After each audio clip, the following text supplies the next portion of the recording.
Good evening, folks, and welcome to our special live with a very special guest, Kamilah Moore of the California Reparations Task Force. I'm Jordan Brunson, one of the co-founders of kinkofa, along with my co-founder, Misha. And like I mentioned, we have a very special guest. Welcome, Kamilah. How are you today? I'm doing well. How are you all? It's a pleasure to be here. Thanks so much for having me. Thanks for joining us. I guess to kick things off, can you just tell us a little bit about yourself for those that may not be familiar and how you've gotten into the work that you're currently doing? Sure. So again, my name's Kamilah Moore, and I'm the chairperson of the California Reparations Task Force. So before I was appointed to the task force by the Speaker of the California State Assembly, Anthony Rendon, and I was an attorney, still am an attorney who specializes in entertainment and intellectual property transactions. But I went to Columbia Law School, and while there, I studied reparatory justice quite intensely. So not only did I receive a traditional JD from Columbia Law School in New York, in my third year, I studied abroad and obtained Master of Laws in International Criminal Law from the University of Amsterdam Law School.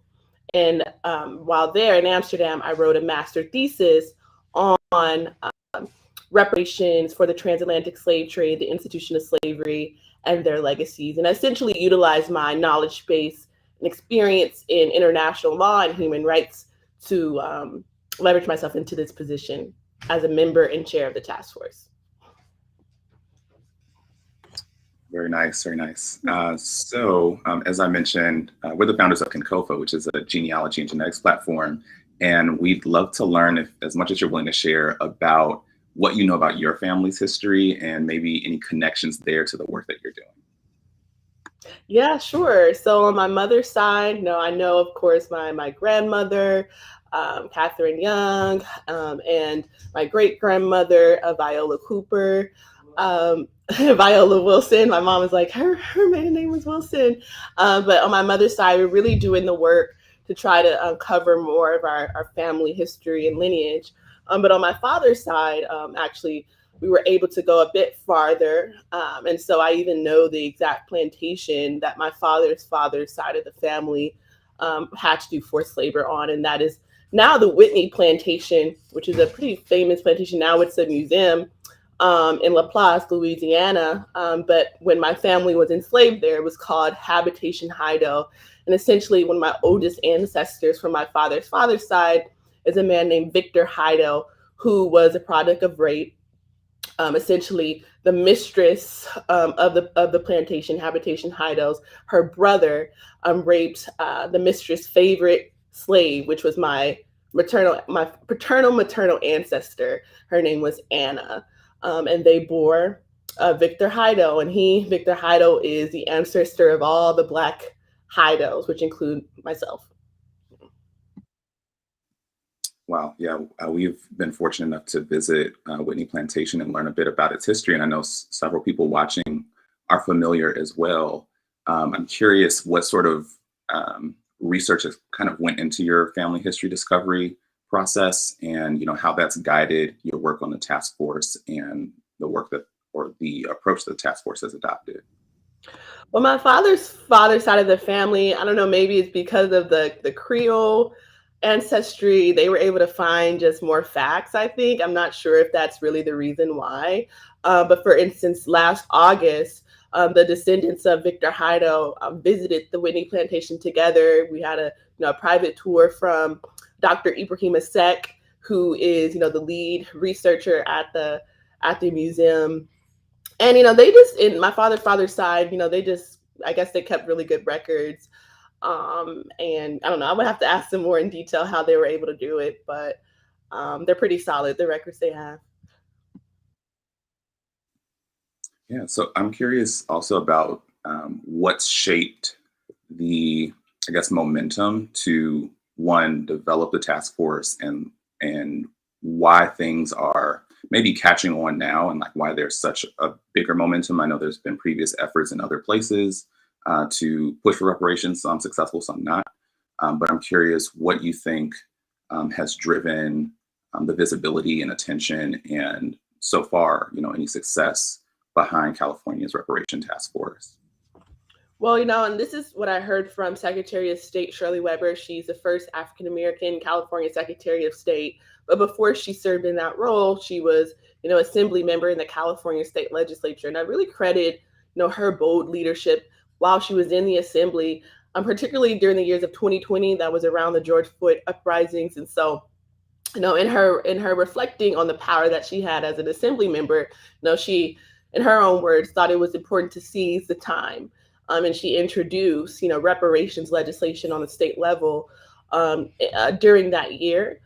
She worked alongside grassroots organizers to, push the legislation forward, and she shepherded bipartisan support from her colleagues in the Assembly and the Senate for it to be passed, and then it was ultimately signed by Governor Gavin Newsom. So I think it was a confluence of factors, but I definitely credit the bold leadership of Shirley Weber, who, introduced this legislation and seized the time that we were in 2020, when it seemed to be a racial reckoning.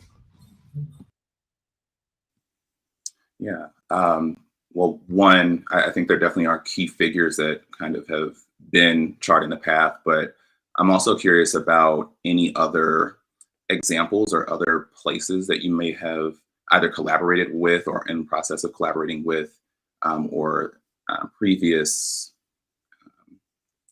task forces and other organizations that you all are kind of modeling after, or I guess as a two-part, other organizations that you see kind of being pulled in the future of the work that you all are doing. No, we're literally, pioneering this effort. We're the first state in the nation to, essentially enact the California Reparations Task Force, the task force for reparations for African Americans specifically, right? We've actually beat the federal government on this effort as well. So, I say that to say we're really just kind of flying and charting this plane as we go because of the pioneering position that we're in. But, moving forward, this past year, I've characterized as a study phase where we've collected evidence that documents the clear and substantiated claim for reparations for African Americans. But this next year, I consider the development stage, where we're having, substantive and intentional conversations with the 9 members of the task force about, okay, given everything that we've studied over this past year, okay, what does reparations actually look like?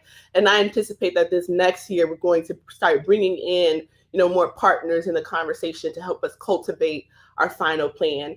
And some of those partners I anticipate will be genealogists and historians. Yes. Okay, so I want to take us back for just a second, because I don't think everybody knows what's going on with the task force. So can we talk about, I guess you talked about what led you to the task force, but can you talk more about where you all are in the process of reparations and kind of the structure of what's happening? Yes, so we've met, every other month or so since June of last year. We've had 2-day hearings, 9 to 5 p.m. each day, where we've covered chronologically, atrocities that have been perpetuated against the African American community, starting with, this nation's original sin, that being, the transatlantic slave trade and the institution of slavery. Then we studied, for instance, the impetus and implications of the Great Migration. Then we started studying more contemporary harms or atrocities against the African American community, from, political disenfranchisement, racial terror, separate and unequal education, racism, environment, and infrastructure. And I can go on and on and on in terms of the topics that we studied, but we invited people to provide public comment. We invited particular people to provide personal and expert testimony on these issues. And on all of that testimony and input is reflected in this historic interim report that we just released in June 1. But to the question on eligibility, this is something that the task force also recently, decided on in our March hearing. So in our March hearing, the task force decided to define the community of eligibility based on a lineage-based standard rather than a race-based standard. So the implications of that are, not all Black people in the state of California will be eligible for reparation in the form of compensation and restitution. For example, right? What that means is that those who are descendants of ancestors who were enslaved or free in the United States prior to 1900 will be eligible. So again, we decided by a 5-4 vote. It was controversial, it was heated, it was passionate, but the majority of the task force members voted to affirm a lineage-based reparation standard rather than a race-based standard. And on with more passionate and heated topics, something that I think we've seen come up a lot. And just to set the record straight, I know that Black folks identify very differently. Some want to be called African American, some want to be called Black American, others freedmen, and so on and so on. Is there any specific around how you identify outside of being a descendant from a person who's formerly enslaved that matters for you all in terms of determining reparations? No, not necessarily. The statute that created this task force is called AB 3121, and throughout that statute is the language of African American. And in our April hearing, we voted essentially to make sure that the report that we released in June pretty much comported with the language that's in the statute. So the report also references, the descendants of enslaved Africans in the United States as African American. So, for the purposes of this task force, those who will be eligible are essentially African Americans or those who are descendants of enslaved or free Black people prior to 1900. Okay. And then I think another thing that's come up for especially a lot of thinking about, even for your family as well, a lot of our families in talking about the Great Migration and just all the other migrations that forced some of the people further west. So I think a lot of us started in Virginia, might have ended up in Louisiana and Texas, and then California. So speaking of lineages, is there a specific, it has to be one person or two person, two people? How do you determine which, I don't know if that y'all are there in the process, but how will you determine lineage, I guess? As of now, the Reparations Task Force member who introduced the lineage-based motion was member Jovan Scott Lewis, who is actually Jamaican American. So he actually introduced the lineage-based motion with an understanding that he himself wouldn't be eligible, right? Sorry, what was your question? I was asking because some people are like, well, my family would have been in Virginia or Louisiana. So how do you determine lineage outside of being descendant from formerly enslaved people, if we know that they're forced to California, but they might not, their descendants might not be there today? How does that work? Oh, so we're still working to refine the lineage eligibility standard. So as of now, member Jovan Scott Lewis introduced the motion, and the motion reads, if you are, a descendant of one particular ancestor who was free or enslaved Black person prior to 1900, you're eligible. So that's the standard. It could be, that ancestor could be living anywhere in the United States, not necessarily in California prior to 1900. Okay. And so would they have to have had, did the descendants of that person have to be, well, I know you all aren't there yet, but are you all thinking that I guess the descendants would still have to be in California, or let's say that only one. So in terms of residency, this is something that we've talked about a little bit in our March and April hearings. Do you have to be a current California resident to be able to be eligible, right? Because we talked about how there are some Black Americans, African Americans in the state of California who recently moved, right? Or moved 5-10 years ago because they were priced out, they couldn't afford it, or any other factors as to why they had to move from California. And so we're currently having conversations around that. There's have California residency, prior to 5 years since when the task force was enacted. One suggestion some task force members have thrown out there just to make sure that people aren't moving to California after they found out about all of this, right? But yeah, we're still trying to refine the lineage standard. There's also a suggestion that, for instance, even if you live outside of California at the time, if you can prove that you were harmed by state-sanctioned violence or other atrocities that were laying out when you did live in California, you could still be eligible. So we're still working that out. Sounds like you all have a wonderful but tough job. I think another thing that has come up, and just speaking a little bit more Actually, let's maybe go into key findings. So you mentioned earlier that that you will need the help of genealogists and family historians. And I know one of the key findings was the establishment of Office of African American Freedmen Affairs. Is that the right name? Yes. Okay. How do you see, I guess, genealogists and family historians specifically, either helping their family members or helping you all with the process? Yeah, so I'm glad that you asked me that question, because this morning I found that San Diego news channel actually covered a story about how genealogists and family historians are already starting to form coalitions in the state of California to help trace people's ancestries ahead of this final reparations plan that the task force is going to release next year. Essentially, there was a genealogist, I forgot her first name, but her last name was Porter Moore. She was featured in this story. And she said how she was getting several calls from Black Americans who were aware and engaged about the reparations task force and the lineage-based eligibility standard that we adopted. They want to get ahead of the game, so to speak, and start tracing their lineage to demonstrate their eligibility. So, I mean, that's amazing news. A year ahead of, our final plan, there are already genealogists and family historians who are trying to form coalitions to help people in the descendant community.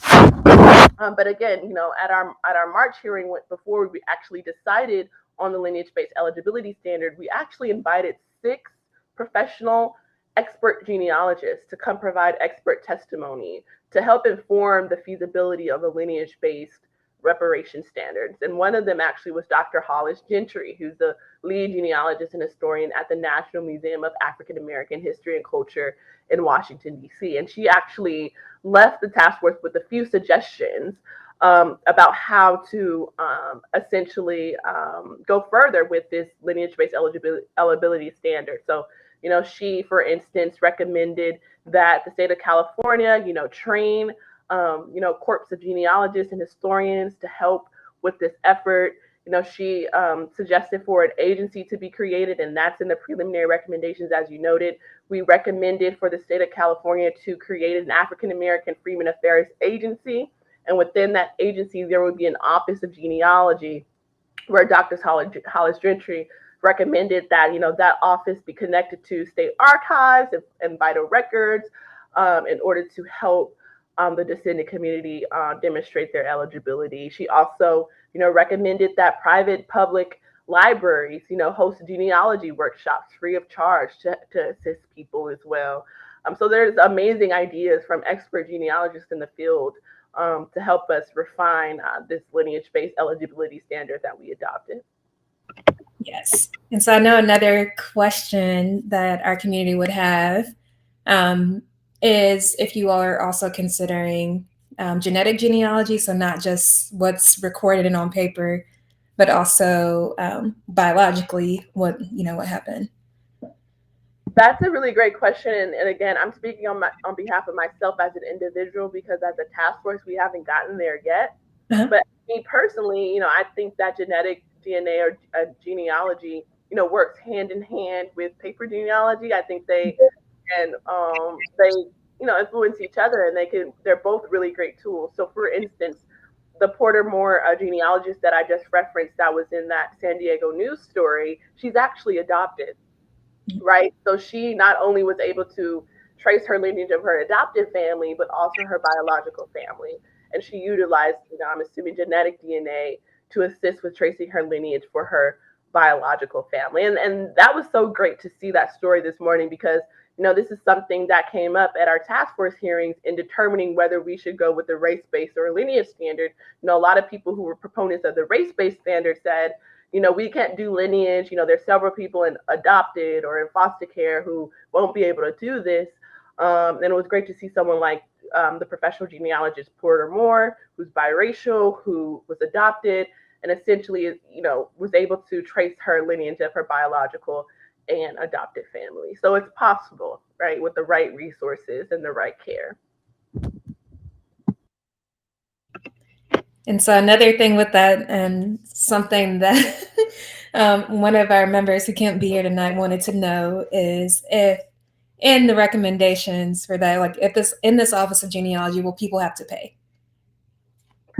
And again, I'm speaking on behalf of myself as an individual because we haven't gotten there yet. But I've been saying in many conversations since the lineage-based decision was met that no, the burden, financial burden or otherwise, should not be placed on the individual to demonstrate their eligibility, right?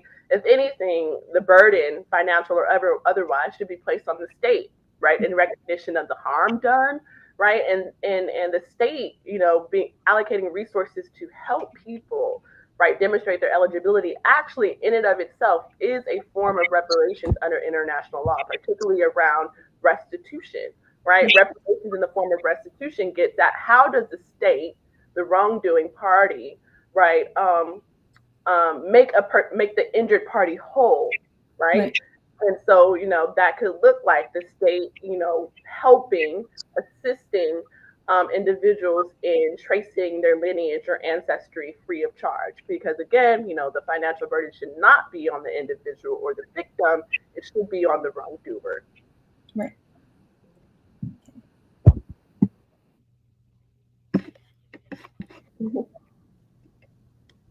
I'm mute.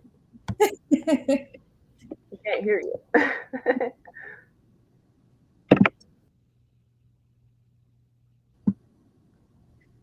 Can you hear me now? Yes. Okay. So because there's a lot of interest and excitement, and because things are early, obviously people can, start looking into their family history and start attending the workshops you mentioned, working with genealogists. But what other ways can people who are interested support the work of the task force or the movement of the task force outside of their own family history?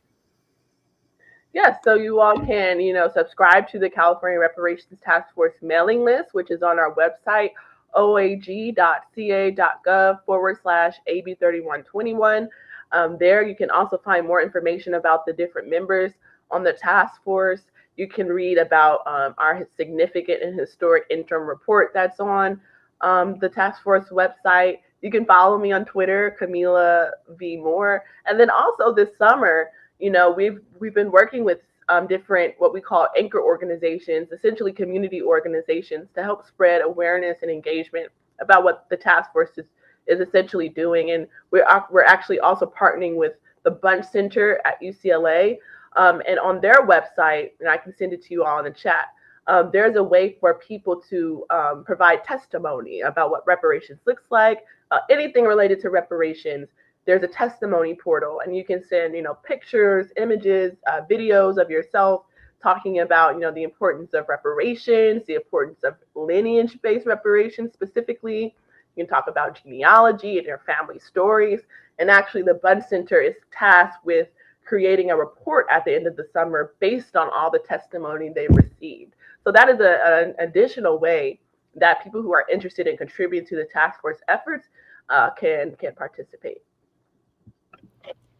And then I'm going to ask one more question that came up. I'm like, it's not me. But one of the other questions was, is this really going to happen? Like, if we do all this, is it really going to happen? If I get my family prepared and on board and convinced to start researching their family history, will this really happen? And I would say, yes, it can happen. It's up to us to make it happen, right? And just like, there's a misconception that white people freed us from slavery. No, we freed ourselves from slavery. We made slavery so untenable, right? Yeah, it might have taken 250 years, but we made slavery so untenable and we fought, right, in the Civil War. Those Black Union troops were the reason why the Civil War was won. So we know whenever we put our mind to something, we're going to get it. Right. And so that's the same philosophy that I have around reparations. Right. So it's going to be up to the community to corral and coalesce around this task force, particularly around the final reparations plan that we're going to release next summer. And push, if you're in the state of California, push your California legislators to enact these proposals into law. And as far as pushing and helping with California, for those of us who might be in other states, how do you see, I guess, the impact that on what you all are doing in California? How can we help scale that across the nation? Yeah, and that's a really great question because, although the state of California is the first in the nation to study essentially the demand for reparations for slavery for African Americans. In our historic 500-page interim report, we didn't only focus on California. So there's 13 chapters in the report, and each chapter is what we characterize as a badge and incident of slavery. So essentially, we make the argument that there are innumerable badges and incidents of slavery that still negatively impact African Americans today. But for the purposes of this report, we focus on the major 13 badges and incidents of slavery, like, again, racial terror, political disenfranchisement, housing segregation, separate and unequal education, racism and environment and infrastructure, pathologizing the Black family, control of creative and intellectual life, stolen labor and opportunity, unjust legal system, mental, physical harm and neglect, and the wealth gap. And in each of these chapters, of course, there's going to be a California breakdown that clearly demonstrates how the state of California and the localities within it have perpetuated those badges and incidents against the African American community. But we also made sure that there's also a federal breakdown that talks about the federal government's role in perpetuating certain badges and incidents of slavery against the African American community. And there's also some data related to other states as well, like South Carolina and other, southern states as well. So anybody in the nation can read this report, right, and utilize this report to advocate for reparative justice wherever they are. They don't even have to be in California, the way that we structured this report. And also, to conclude, in the preliminary recommendations of the report, we recommend that we transmit to the Biden administration and Congress our final reparations plan so that they can, create a commission for African Americans or American freedmen, specifically a reparations commission, that is. So,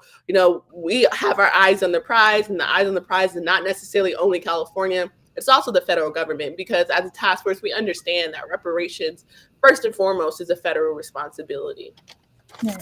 And so is that tied to SB 40, or would this be something different? And I guess for the folks in mind, I know what SB 40 is. Can you put the explanation of how you all might be different? Well, I think, HR 40 and the Senate companion legislation, I think there's just, there's conversations in the reparations space, how those bills are kind of dead because there's not significant support, I guess, at least from the Republican administration. There's a lot of, from the Republican Party, there's a lot of Democrats who support that legislation.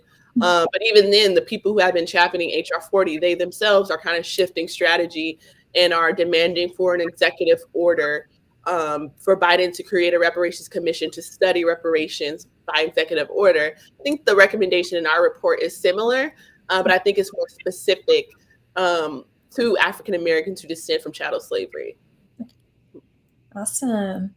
And so, taking away from the bill and just bringing the focus back to you, how does it feel to be working on this? And at such an early point in your life, too.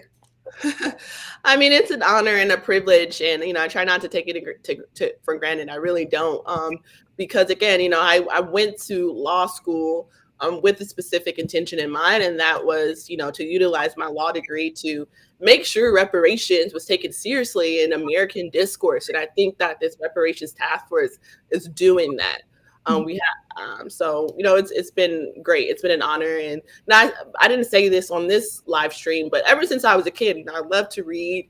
Even as a kid, I read slave narratives. I don't know how many kids out there are reading slave narratives, right? Because I always grew up in an environment and with a family, fortunately, who always pressed onto us as children, the pride and the history of being an African American and the contributions that we've given to this nation, despite the oppression and genocidal tactics employed against us. And I always had that in mind, we contributed a lot to this nation, but we're owed a lot too.